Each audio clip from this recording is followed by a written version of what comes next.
বেদের মেয়ে জ্যোৎস্নায় আমায় কথা দিয়েছে, আসি আসি বলে জ্যোৎস্না ফাঁকি দিয়েছে। বেদের মেয়ে জ্যোৎস্নায় আমায় কথা দিয়েছে, আসি আসি বলে জ্যোৎস্না ফাঁকি দিয়েছে।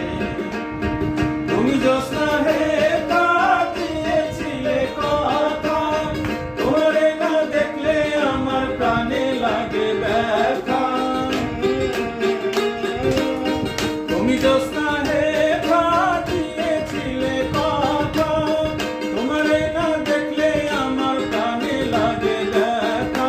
দাদা আর দাদি রে আমি কি দিয়া বোঝাই, কান্তের কলসি লইয়া প্রেম যমুনায় যাই। বেদের মেয়ে জ্যোৎস্নায় আমায় কথা দিয়াছে, আসি আসি বলে